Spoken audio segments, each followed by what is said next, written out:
जी hello, welcome जी welcome. हमारे ये channel पे सीखो और जीतो पे आपका बहुत बहुत स्वागत है।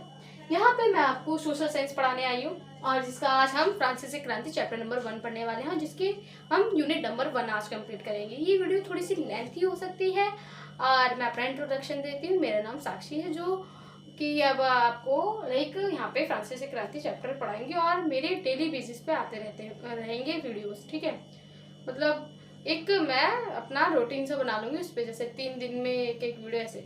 ठीक है, उसका पूरा रूटीन क्या होगा मैं पहले वो बता देती हूँ। मैं यहाँ पे कैसे कैसे पढ़ाने वाली हूँ इस चैनल पे ये। ठीक है, तो मैं पहले यहाँ पे यूनिट वाइज पढ़ा रही हूँ। तो जैसे ये पूरी एक यूनिट आज हम कंप्लीट करेंगे, फिर सेकेंड यूनिट, फिर थर्ड यूनिट, 4 यूनिट, 5 यूनिट, फिर चैप्टर समाप्त हो जाता है। चैप्टर समाप्त होने के बाद उसकी एक पूरी 1 शॉट वीडियो, मतलब सारे यूनिट एक बार में कवर, वो वीडियो ले आऊंगी। पहले यूनिट वाइज, फिर पूरी एक 1 शॉट वीडियो, ऐसे ऐसे करके मैं सब चैप्टर्स की वीडियो लाऊंगी। सबसे पहले मैं मिड टर्म का सिलेबस कंप्लीट करवाऊंगी, फिर उसके बाद एनुअल टर्म का होगा। और जब मिड टर्म का सिलेबस कंप्लीट हो जाएगा उसके बाद PYQs, important questions, sample paper वगैरह वो हम सब करेंगे। ठीक है वो सब होगा इस चैनल पे, मतलब एक एजुकेशनल चैनल पे जो जो होता है ना वो सब इस चैनल पे एक मैं करवाऊंगी। एक नॉर्मल जैसे 3 दिन के गैप में या 2 दिन के गैप में मैं नॉर्मल वीडियो डालती रहूँगी। और यहाँ पे मैं आपको ऐसा पहले समझाऊंगी कि चैप्टर में हुआ क्या है, फिर उसके बाद उससे रिलेटेड क्या क्या क्वेश्चन आ सकते हैं वो बताऊंगी, और अगर कोई शब्द जैसे कठिन है तो उसका मतलब भी समझा दिया करूँगी। तो मैं यहाँ पे ऐसे आपको पढ़ाऊंगी। फिलहाल अभी तो हम इसमें ये पढ़ने वाले हैं कि फ्रांसीसी क्रांति जैसे जानते हैं। यहाँ पे मैं हिंदी मीडियम में पढ़ा रही हूँ। वैसे ऐसा कुछ भी नहीं होता कि लोग कहते हैं कि इंग्लिश मीडियम वाले हिंदी मीडियम ना पढ़ो, इंग्लिश ही पढ़ो ना समझ में। मैं कह रही हूँ आपको हिंदी भी पढ़ना चाहिए, हिंदी में आपको एक अच्छी से समझ में आ जाता है। बट जो शब्द है ना, कुछ कुछ शब्द होते हैं क्योंकि आपको जो पेपर लिखना होता है ना, सोशल का जो पेपर होता है उसमें ये तो देखा जाता है आपने क्या लिखा है, लेकिन ये भी देखा जाता है किस तरीके से लिखा है आपने। तो वो आपको शब्द देखने पड़ते हैं। बाकी आप इंग्लिश मीडियम देखें, हिंदी मीडियम देखें, ऐसा कुछ भी नहीं होता है। सोशल तो सोशल है ठीक है, उसमें सब चल जाता है। तो यहाँ पे पहले हमें इसमें वो दे रखा है कि फ्रांस में उस टाइम चल क्या रहा था। ठीक है, फिर उसके बाद हमें बताएंगे स्टेट, और फिर उसके बाद मध्यवर्ग। अभी हम एक यूनिट में हमें इन 3 चीज के बारे में बता रखा है। स्टार्ट करते हैं फ्रांसीसी क्रांति से। फ्रांसीसी क्रांति हिस्ट्री का चैप्टर नंबर 1 है। क्लास 9 को पढ़ा रही हूँ, वो भी हिंदी मीडियम में यहाँ पे पढ़ा रही हूँ। फ्रांसीसी क्रांति में 18वीं सदी के टाइम पे क्या हो रहा था। ठीक है, तो हम देखते हैं 1774 में जो फ्रांस का राजा है बनता है लुई 16। बनता है, था नहीं, बनता है। 1774 में बनता है। वो भी किस राजा का, मतलब राजे से वो बिलोंग करता था, बोर्बो राजवंश से वो बिलोंग करता था। 20 साल की उम्र में ऑस्ट्रेलिया की रानी मैरी एंटोनेस की शादी हो जाती है। मतलब वो 20 साल की उम्र में शादी भी कर लेता है और राजा भी बन जाता है। ठीक है, पर जब 2 चीज बढ़िया मिलती है तो एक चीज खराब होती है। ठीक है, तो उसमें क्या होता है, तब उसको जो उसका राजकोष था ना वो खाली था। राजकोष क्या होता है, यहाँ पर लिखा हुआ है मैंने, राजकोष किसी राज्य का खजाना या ट्रेजरी भी हम उसे कहते हैं। राजकोष उसे खाली मिलता है। ठीक है, क्यों होता है खाली वो? लंबे समय के चलते युद्ध के कारण शासन नष्ट हो चुके थे, जिसमें फ्रांस ने अमेरिका को 13 उपनिवेशों ब्रिटेन से बचाने में, मतलब मुक्त कराने में उसकी मदद की थी। ठीक है, जिसके कारण फ्रांस पर 10 अरब लिब्रे का कर्जा चढ़ गया था, और बल्कि उस पर पहले से ही 2 अरब लिब्रे का कर्जा और था। ठीक है, यहाँ पे हमने इतना पढ़ा। फिर उसके बाद हम यहाँ पे आते हैं, इसके आगे हम पढ़ते हैं।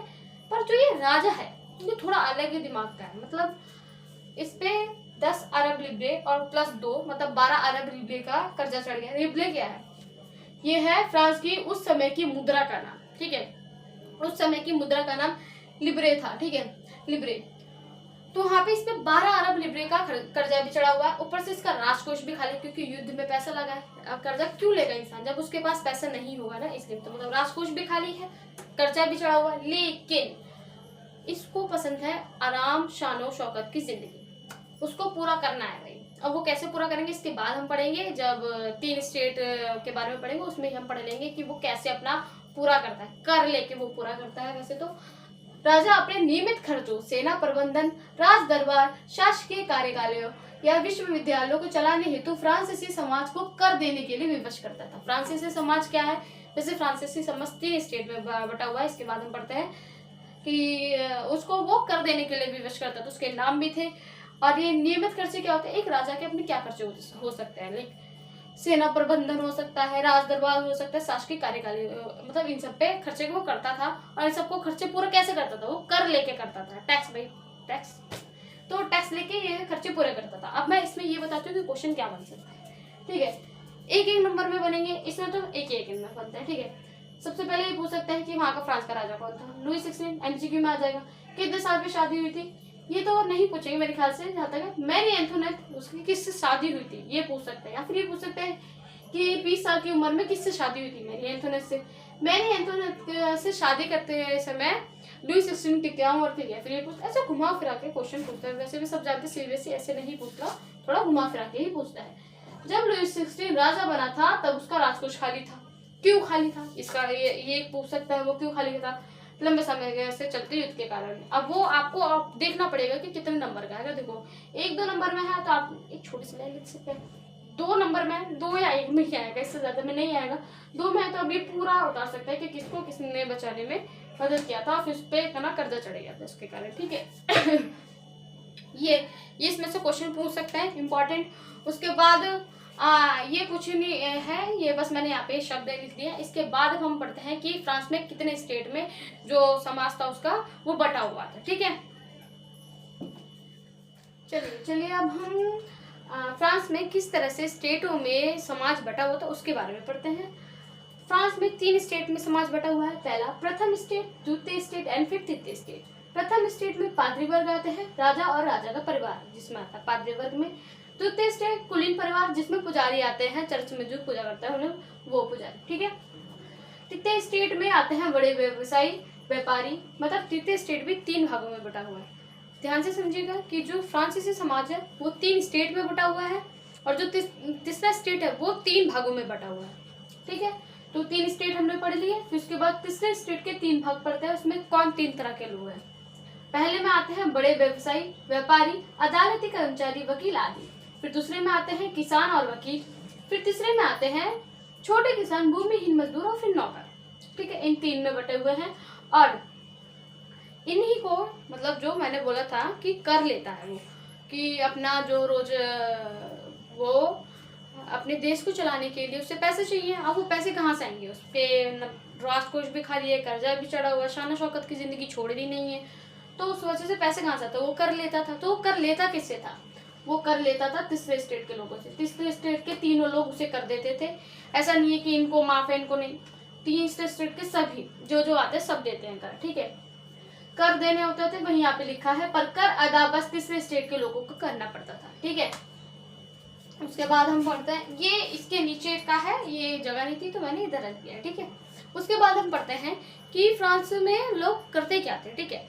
उस टाइम पे जो लोग थे ना उसमें 90% जो लोग थे ना, मतलब जनसंख्या जो थी वो क्या करती थी? कृषि करती थी। कृषि मतलब फसल करना, किसान जो होते हैं वो करते थे। वो उसमें से जो मतलब ध्यान से समझना कि लाइक 100% लोगों में से 90% लोग कृषि करते हैं। 100% जमीन में से 60% जमीन क्या कहते हैं? कुलीनों और तीसरे स्टेट के अमीरों के पास है। मतलब अमीरों का हक है उस पर 60% जमीन पर, ठीक है। और 90% लोग कृषि करते हैं, ठीक है। उस पे उनकी क्या कहते हैं 60% पे उन्होंने तीसरे किनका हक है? कुलीनों का और तीसरे स्टेट के अमीरों का हक है। उसके बाद हम पढ़ते हैं जन्म से प्राप्त अधिकार। जन्म से प्राप्त अधिकार क्या है? प्रथम स्टेट जिसमें आते हैं पादरी वर्ग और द्वितीय स्टेट जिसमें आते हैं कुलीन वर्ग, जिनको कुछ जन्म से प्राप्त अधिकार थे, जैसे कि राज्य को दिए जाने वाले कर से छूट। ये सबसे इम्पोर्टेंट पॉइंट है कि राज्य को दिए जाने वाले कर से छूट मिल जाता है। जैसे सबसे क्योंकि कर ही लिया जाता था। इस चैप्टर में सबसे ज्यादा है कि जो लड़ाई होती है उसकी मुख्य जड़ ही क्या होती है? कर लेना होता है। तो उसी से ही क्या कहते हैं छूट थी। किन को छूट थी? प्रथम स्टेट को और द्वितीय स्टेट के लोगों को, ठीक है। प्रथम में कौन? राज परिवार और क्या? राजा और राज परिवार। और तृतीय में कौन आते थे? पुजारी लोग, ठीक है। तो उसमें उनको इससे छूट थी। ये है जन्म से प्राप्त अधिकार, जो कि उनको प्राप्त है। ये नहीं कि कौन काला है कौन गोरा, बस इस वजह से उनको ये प्राप्त थे अधिकार की क्योंकि वो कुलीन है और पादरी है, बस इस वजह से, ठीक है। कुलीन वर्ग को एक और प्राप्त था अधिकार, ठीक है। वो क्या था? खाली कुलीनों को, ठीक है। वह कृषकों से सहमति कर भी वसूल करते थे। ये कौन सा कर होता है? जैसे कि आप कोई काम करवा रहे हैं किसी बंदे से, मतलब कृषि के द्वारा लिए जाने वाला कर, एक तरह से बोलो तो सिंपल भाषा में वो, क्योंकि जो है 60% जमीन इनके पास है। तो लाइक मतलब 90% जनसंख्या है जो काम कर रही है और 60% आधे से ज्यादा जमीन इनके पास है।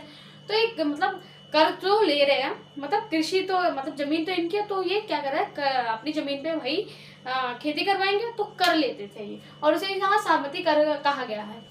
और सहमति कर, यहाँ पे देखो, यहाँ पे लिखा हुआ है कि सहमति कर, ये कर कैसे लेते थे, कर क्या होता था इनका।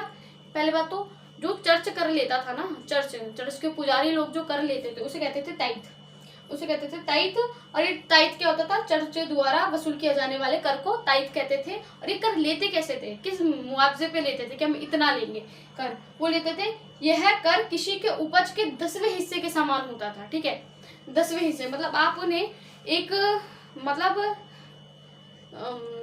एक बहुत बड़ी जमीन पे कृषि करी है, तो उसके 10वें हिस्से के बराबर जो कर होता था ना, वो उनको देना पड़ता था, कृषकों को, किनको, कुलिकों को देना पड़ता था। उस हिसाब से लेते थे, मतलब पूरा जो तुम्हारा कृषि में जितना तुम्हें जमा पूंजी मिले उसका 10वां हिस्सा तुम्हें इन्हें देना होता था। ठीक है, और ताइथ जो कर होता था वो कौन लेते थे, वो राजा लोग लेते थे। राजा लोग कौन, पादरी वर्ग। पादरी वर्ग को जो सीधा दिया जाने वाला कर था उसका नाम था टाइम। ठीक है, सीधे राज्य को अदा किया जाने वाला कर, ठीक है, वो था टाइम। यहाँ पे हमने एक चीज ये लाइन छोड़ रखी है, एक चीज और कराई जाती थी किसानों से, वो क्या थी, किसानों को अपने स्वामी की सेवा, स्वामी के मकान एवं खेतों में काम करना, सैन्य सेवाएं देना और सड़कों के निर्माण में मदद करना आदि के लिए विवश किया जाता था। मतलब एक काम और, किसके लिए, मतलब अपने स्वामी के खेतों की और मकानों की सेवा करना। स्वामी की स्वामी कौन है, पादरी वर्ग, कुलीन वर्ग, ये है ना स्वामी इनके, उनकी सेवा करना, उनके मकानों की, घरों की सेवा करना, खेतों की सेवा करना, और क्या कहते हैं, सड़कों के निर्माणों में मदद करवाना, ये सब सेवाएं देना इनका होता था। और यहाँ पे मैंने ये बता दिया कि जो कर लिया जाता था, 2 स्टेट ले रहे हैं, मतलब एक तरह से आप याद इससे ऐसे भी रख सकते हैं कि कितने करते, 2 करते, कौन लेता था, 2 स्टेट के लोग लेते थे। अगर आपने याद कर लिया कि 3 स्टेट है, 3 से 3 स्टेट तो कर ही दे रहे हैं, 2 स्टेट बचे, 2 स्टेट है मतलब 2 तरह के कर लिए जाते हैं। जो मेजर है वो है टाइल और ताइथ। ताइथ होता है कर वो चर्च वाला, और टाइल होता है राजा वाला। एक कर और लिया जाता था जैसे कि अप्रत्यक्ष कर, जो कि होता था नमक और तम्बाकू पे। मतलब ये नहीं कि सिर्फ और नमक और तम्बाकू पे, नहीं, रोजाना की जो जरूरतमंद चीजें होती है, जैसे नमक हो गई, चीनी वगैरह हो गई, देख रोजाना की जो जरूरतमंद चीजें होती हैं उन पे लगाने वाले कर को अप्रत्यक्ष कर कहा जाता था।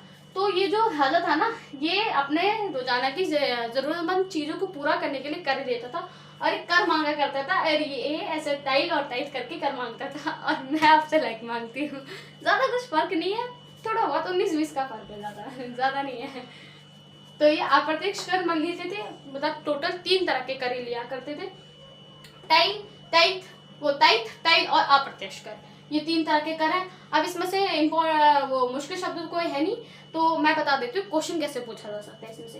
क्वेश्चन जैसे कि आपसे ये आ सकता है, जैसे मान लो 2 या 3 के नंबर में, शायद से 3 में पता नहीं, लेकिन 2 या 3 में तो आ जाता है। ठीक है, इस चैप्टर में से ये क्वेश्चन बनना इंपॉर्टेंट होता है, बनता ही है खासकर। इसमें आपको लाइक ऐसे नहीं लिखना होता, वो पूछेंगे लाइक कि जो फ्रांस का सामान था वो किन स्टेट में बटा हुआ था। अगर देखो मिड टर्म में नहीं आया, ये प्रोडिक में दे देंगे, आता जरूर है ये क्वेश्चन, जरूर पूछते हैं। ठीक है, तो आपको ऐसे नहीं लिखना कि पादरी वर्ग और राजा, पहले लिखा प्रथम स्टेट, फिर लिखा पादरी वर्ग, फिर उसमें कौन आते हैं, फिर लिखा द्वितीय स्टेट, फिर लिखा कुलीन वर्ग, फिर उसमें कौन आते हैं, फिर तृतीय स्टेट, फिर उसके 3 तरह के प्रकार लिख के, और लास्ट में लिख एक्स्ट्रा जोड़ने के लिए आप ये लिख देंगे। इससे ऐसा मतलब, लेकिन अगर आप ये लिख देते ना कि कर अदा करते थे खाली स्टेट के लोगों को करना पड़ता है, ऐसा एक्स्ट्रा कुछ जोड़ते ना, तो इससे जो चेकर होता है ना उसको ये लगता है कि आपने लाइक चैप्टर पढ़ रखा है, आपको समझ है चैप्टर की, लाइक इस वजह से।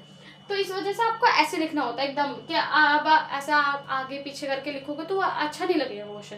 तो एकदम ऐसे करके लाइक लगे कि इंसान ने पढ़ रखा है चैप्टर। तो क्योंकि जो सोशल होता है ना उसमें आपको आता है वो बात तो अलग है, लेकिन किस तरीके से लिखा वो भी देखा जाता है, सोशल में तो स्पेशली देखा जाता है।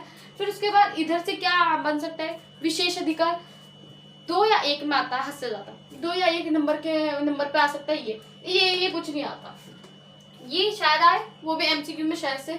ठीक है, और ये कुछ ज्यादा खास आता नहीं है। ये जन्म से प्राप्त अधिकार क्या थे वो आपको पता, सबसे मेजर पॉइंट है ये लाल करके जो मैंने कर रखा है। जो मैंने लाल कर रखे ना, ये मैंने इसलिए कर रखे है क्योंकि ये इंपॉर्टेंट है, ताकि आपको लाइक ऐसे पढ़ो। और जैसे आपको आप ऐसे ये नहीं कि वीडियो स्टॉप करके आप स्क्रीनशॉट ले रहे हो, नहीं मत लो। मैं इसकी वीडियो ऑलरेडी क्या कहते हैं, इसकी एक शॉर्ट वीडियो में ये तीनों लगा आपको, मतलब पूरी नोट्स वगैरह एक शॉर्ट वीडियो में दे दूँ, क्योंकि वैसे मैं टेलीग्राम वगैरह अभी कुछ यूज़ नहीं कर रही हूँ जिसमें मैं आपको ये दे पाऊँ नोट्स वगैरह, इसलिए मैं आपको, लेकिन ये जो मेरा चैनल है सीखो जी, तो इसी की शॉर्ट में ये पूरा दे दूँगी, ठीक है। तो आप वहाँ से भेज लेना, जो ये रेड है ना इसको अच्छे से कर लेना। ये मैंने इसके आगे स्टार लगा रखा है, जन्म से प्राप्त अधिकार के बारे में बात करी जाए तो फिर ये लगा देना, ये लाइन स्पेशली लिखनी एज इट इज छाप के आ जाओ, ठीक है। बिल्कुल इन वर्ग ये पूरा इतना आ जाएगा, और बाकी वो आप देख लो कि लाइक कितने नंबर में क्वेश्चन है। अगर देख 1 नंबर में क्वेश्चन है, ये लिख दिया, बात खत्म, 1 लिख दिया। 2 नंबर में तो ये दोनों लिख दिए, ठीक है, इतना आ गया। फिर 1 नंबर में एक क्वेश्चन ये आ सकता है कि टाइल और टाइट कौन से किनको दिया जाता था एमसीक्यू में, कि टाइल कौन से किसको दिया जाता था, राजा को दिया जाता था कि चर्च को दिया जाता था, और टाइल किसे नहीं आ सकता। और इसके बाद हम पढ़ने वाले हैं मध्य वर्ग के बारे में, कि मध्य वर्ग के लोग। चलिए अब हम आगे बढ़ते हैं, और आगे बढ़ते हम इस जीने के संघर्ष के बारे में पढ़ेंगे, ठीक है। जीने का संघर्ष क्या है। फ्रांस की आबादी सन 1715 में 2.3 करोड़ हो गई थी, और उसके बाद फ्रांस की आबादी सन 1789 में 2.8 करोड़ हो गई थी। मतलब कि आबादी बढ़ी तो मतलब चीज़ों की मांगे भी बढ़ी है। मैं यहाँ पे आपको पॉइंट क्लियर करते हुए जाती हूँ, ताकि आप पीछे से लिंक करते जाएं कि मैं क्या समझाना चाहती हूँ, ठीक है। जैसे कि आबादी बढ़ी है तो मतलब चीज़ों की मांगे भी बढ़ी, ठीक है। मांगे बढ़ी तो इसलिए पाव रोटी की कीमत जो थी उसमें बढ़ोतरी हो गई, मतलब जो पाव रोटी की कीमत थी उसको और महंगा कर दिया गया। मतलब अभी 10 रुपए की मिल रही है, तो कुछ सालों के बाद मतलब 1789 में वो 12 रुपए की हो गई है, ठीक है। उसके बाद हालत कब खराब हो जाते थे, हालत तब खराब हो जाते थे जब सूखा या ओले के प्रकोप से उपज गिर जाती थी, ठीक है। उपज गिर जाना मतलब जैसे कि फसल, जैसे अभी हमारे यहाँ पे 1 टन या मान लो 2 टन फसल होती है एक शहर में, और उसी जगह सूखा पड़ गया है या फिर ओले पड़ गए हैं, ओले के प्रकोप हो गया है, मतलब ओले पड़ गए हैं, तो ज्यादा ओले पड़ गए हैं, उसके कारण हमारी फसल खराब हो गई। तो अब हमारे यहाँ पे जहाँ 2 टन में फसल होती थी वहाँ 1 टन हो गई है। अब 1 टन हो गई है, पर चाहिए तो वो, और मांगे भी बढ़ी हुई है। अब जब मांगे बढ़ी है और फसल कम है, तो फिर जो चीज कम होती है ना उसके साथ दाम बढ़ जाते हैं। तो क्या है, पाव रोटी के दाम और बढ़ गए, तो मतलब पाव रोटी और महंगी हो गई है, जिसके कारण अब क्या होगा भाई, अमीर लोग हैं वो तो खरीद लेंगे, लेकिन जो गरीब लोग हैं वो नहीं खरीद पाएंगे। तो फिर जो तीसरे स्टेट के लोग थे वो उसे नहीं खरीद पाते थे, और इसे ही आजीविका संकट उत्पन्न होता है। तो इसे हम आजीविका संकट कहते हैं, ठीक है। और फिर जीविका संकट क्या है, जीविका संकट ऐसी चरम स्थिति जब जीवित रहने के लिए न्यूनतम संसाधन भी खतरे में पड़ने लगते हैं, उसे हम जीविका संकट कहते हैं, ठीक है।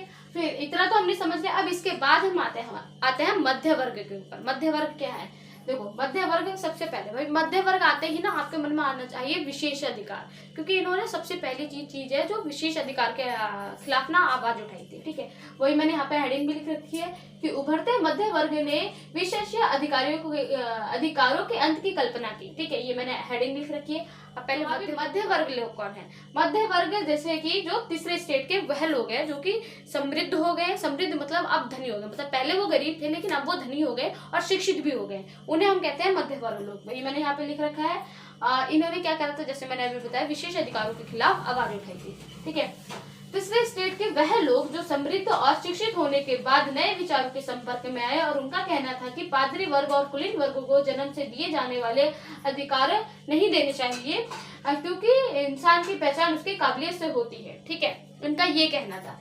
ये अब इंसान शिक्षित हो जाता है तो नए विचारों के संपर्क में आता है। जैसे अभी हमने लाइन पढ़ी कि भाई वो समझने लगता है कि क्या चीज गलत है और क्या चीज सही है, तो वो भी समझ गए थे। और उनका ये कहना था कि जो विशेष अधिकार है ना, जो कुलीन और पादरी को दिए जाते हैं वो नहीं दिए जाने चाहिए, क्योंकि इंसान की जो पहचान होती है उसके काबिलियत से होती है ना। भाई तुम जन्म से विशेष अधिकार दे रहे हो, किस बेस पे दे रहे हो, भाई उनका ये कहना था।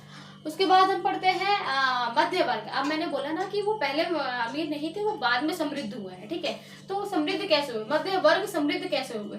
फैलते हुए समुद्र पारीय व्यापार तथा ऊनी और रेशमी वस्त्रों के दम पर दौलत कमाई है वस्त्र समाज के धनी लोग द्वारा खरीद लिया जाता था।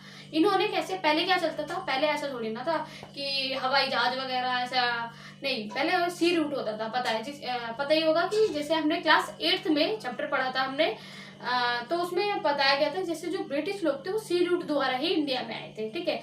पहले जो व्यापार वगैरह होता था वो समुद्र द्वारा किया जाता, तो वही बोल रहे कि समुद्र पारीय व्यापार तथा ऊनी और रेशमी वस्त्रों के दम पर दौलत कमाई है उन्होंने। किसका व्यापार करते थे वो? ऊनी और रेशमी वस्त्रों का। और इन्हें खरीदता कौन था?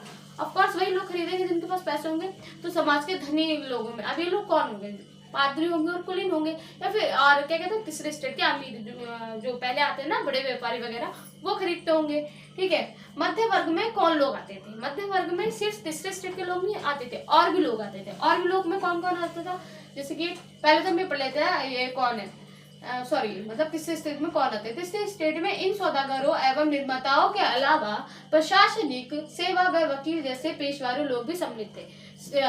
मतलब इनके अलावा क्या कहते हैं मतलब सौदागरों निर्माताओं के अलावा भी प्रशासनिक सेवा और वकील आते हैं, ठीक है। ये दो चीजें आपको लिखनी होगी अगर पूछा जाए तो। अभी मैं ये भी बता सकूंगी कि इसमें पूछा क्या क्या जा सकता है, वो थोड़ा एंड में बताऊंगी। पहले मैं इसको कंप्लीट कर लेती हूँ, ठीक है, क्योंकि लास्ट है।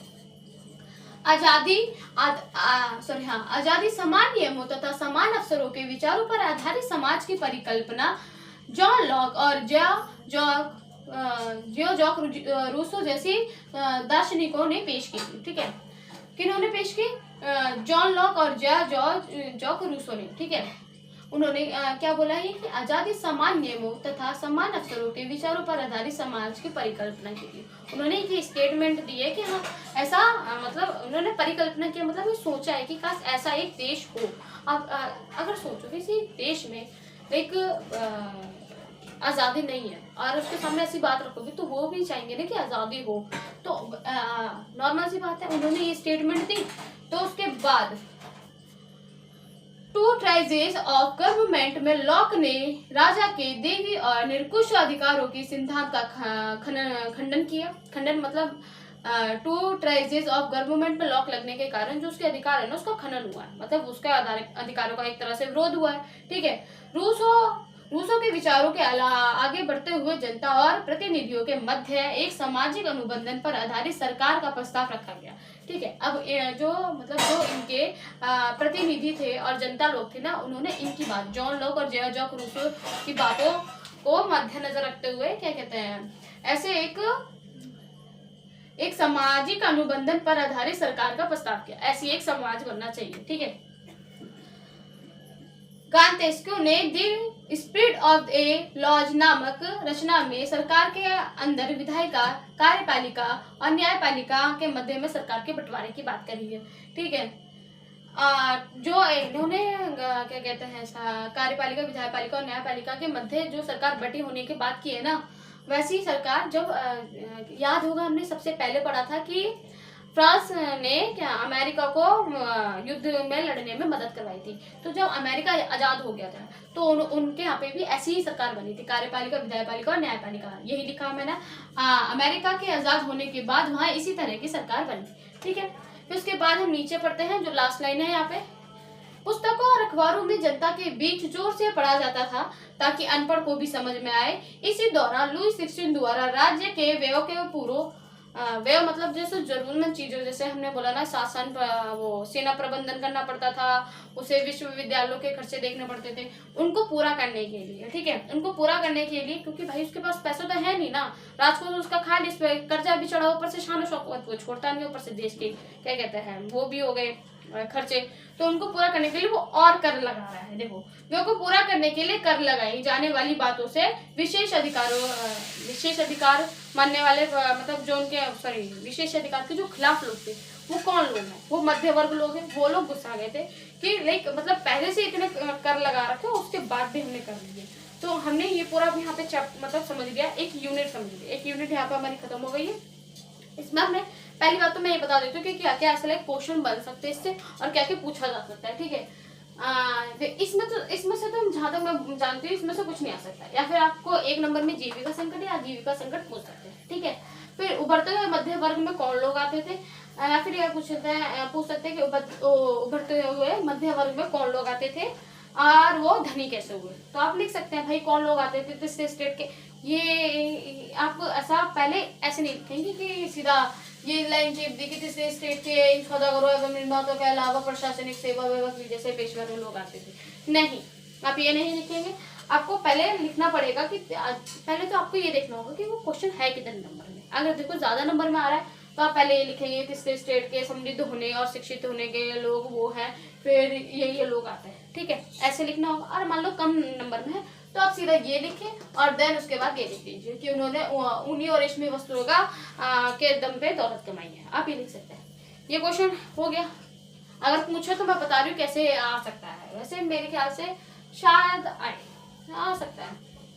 ठीक है, ये इसका कुछ ज्यादा हो नहीं सकता, लेकिन क्या कहते हैं ना, कुछ बड़े क्वेश्चन आ जाते हैं तो उसमें आप सोचते हैं कि क्या डाले तो ऐसे याद करके रख लिया करो कि वहाँ पे अगर मान लो कि ऐसा कोई क्वेश्चन पूछ लिया कि अमेरिका में किस तरह की सरकार बनी थी तो और वो है ज्यादा नंबर में, आप तो सिर्फ आपने लिख दिया कि कार्यपालिका, विधायपालिका और न्यायपालिका वाली सरकार बनी थी। ठीक है, जो गांतेस की उन्हें दी थी। ठीक है, आपने ये बुक के नाम लिख दीजिए।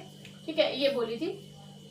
अब इतने से तो नंबर नहीं मिलेगा, अब आपको लिखना तो ज्यादा पड़ेगा ना। तो आप क्या लिख सकते हैं, आप पूरा ये ऐसे लिख सकते हैं जैसे कि जॉन लॉक और उन सब ने आजादी की बात करी थी।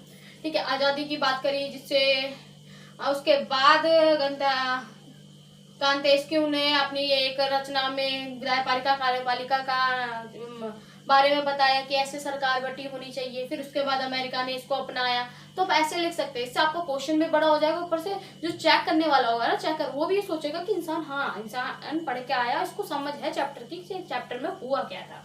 ठीक है, तो फिर ये आप ऐसे लिख सकते हैं। मैंने ये सब बता दिया है। और यहाँ पे अमेरिका ने क्या करा, फिर उसके बाद कर बढ़ाया उसने। इसके बाद हम दूसरी यूनिट स्टार्ट करेंगे। ठीक है, अभी के लिए फिलहाल इतना ही। और मैं क्या कहते हैं, फिलहाल ये तो इतना ही होगा। और इसके बाद मैं ऐसा मतलब एक रूटीन पे लाइक मैं लाती रहूंगी, जैसे हर तीन दिन में गैप में वीडियो आती रहेगी। मैंने जैसे पहले भी बता दिया आपको कि कैसे वीडियो आएगी, पहले यूनिट वाइज, फिर चैप्टर वन शॉर्ट वीडियो उसी चैप्टर की पूरी, फिर उसके बाद यूनिट वाइज, फिर वन शॉर्ट वीडियो। ठीक है, ऐसे। और फिर और वैसे मेरा ये मानना है कि लाइक मैंने ना एक गलती की थी अपने 9th की क्लास में। आपको एक बात बताती हूँ कि मैंने गलती क्या की थी कि मैंने किसी के नोट्स मतलब एक चैप्टर मान लो कि मैंने यहाँ से कर लिया, फिर एक चैप्टर मैंने दूसरे चैनल से कर दिया, फिर अब मेरा क्या हो गया था कि लाइक ना मुझे इधर समझ में आ रहा है ना उधर समझ में आ रहा है, फिर ना उधर। आपको क्या करना है कि कभी भी आप किसी की वीडियो देख रहे हैं तो फिर उसी की वीडियो देखिए, ताकि क्या होता है कि लाइक जैसे वो समझा रहा है ना तो उसी वजह से आप समझते भी जाएंगे। और फिर ऐसा भी नहीं होगा, क्योंकि सबके समझाने का तरीका अपना अलग अलग होता है। कोई होता है कि लाइक पहले चैप्टर समझा देगा, फिर क्वेश्चन करवाता है, फिर ऐसे। कोई होता है कि चैप्टर के साथ में ही क्वेश्चन भी समझाता जाता है, जैसे कि अभी मैंने करा।